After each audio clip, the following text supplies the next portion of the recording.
So all my shots on my Unreal Engine film Spacewalker are either going to be, broadly speaking, in a day pass or a night pass. The International Space Station orbits the Earth every 90 minutes. It will spend 45 minutes in the daytime and 45 minutes in the nighttime, which means all my shots are either day or night.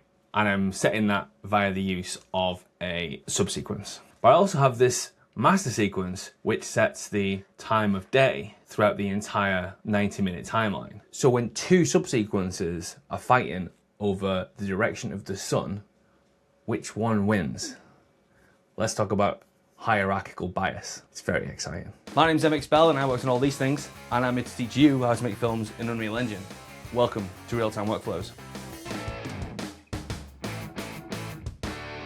Right, welcome back to Realtime Workflows. So this had occurred to me previously because I want to have my 90-minute timeline that sets the time of day and controls the sun pattern, and it's all mathematically correct and everything else, as you've seen on other videos.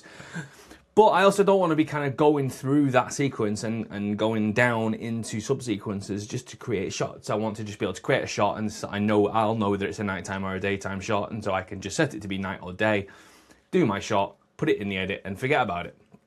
But the problem is, of course, that then I've set a time of day for that specific shot, and it'll just be kind of a static time of day, and then the subsequence driving the time of day won't work. Or will it? Well, we can set which subsequence takes priority using hierarchy bias. When we open this up, we can see here that they're all set to 100, and so therefore, have any of them got a priority? Well, we can see here that actually, if I come over here, we can see that the sun is coming up, and then we come into this sequence, and clearly this subsequence has taken over.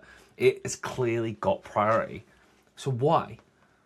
Well, the answer is because these values are cumulative, right? So this is shot 2010. We can see here 2010. If I drop it down, that day pass that I added, that's adding extra bias.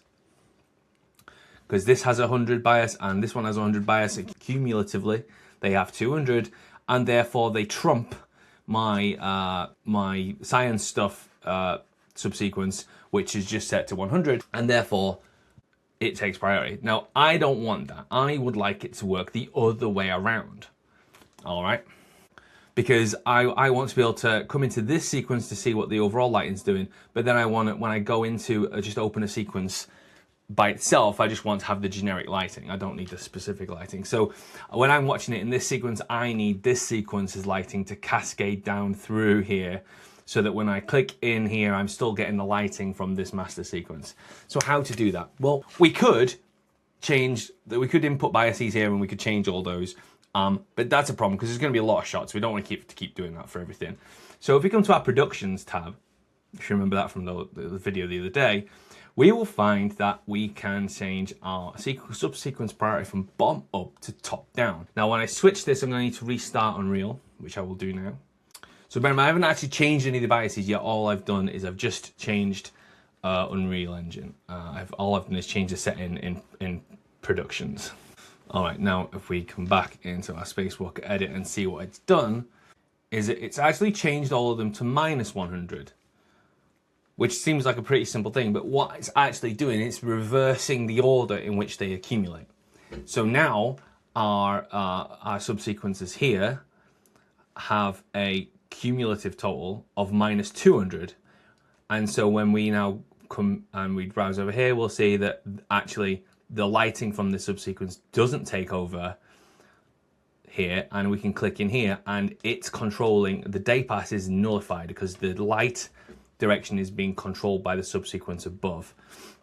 And that's because the cumulative total here is -200, but because this one again doesn't have anything to accumulate with, it stays at -100, and therefore it wins. So you can change these hierarchical biases. You can set them to what you want. They come in factors of 100, so there's no point changing one to -150. It won't make any difference. And so now obviously I can now use in my intro shot, I get to have this when I'm looking at it in my master edit. So now I've got a flexible system where I can either see the lighting as it's going to be precisely, or if I just want to work on a shot, I can come into my shot and, for example, this daytime shot, We can see the lighting change because I'm just working in a daytime shot. I don't really care what the lighting's doing right now. I'm just working in the shot. But when I come out of this and go to my master sequence, which controls all the lighting, the lights will always be dictated by the master sequence. So that's hierarchical bias and subsequence priority in productions. Thanks for watching.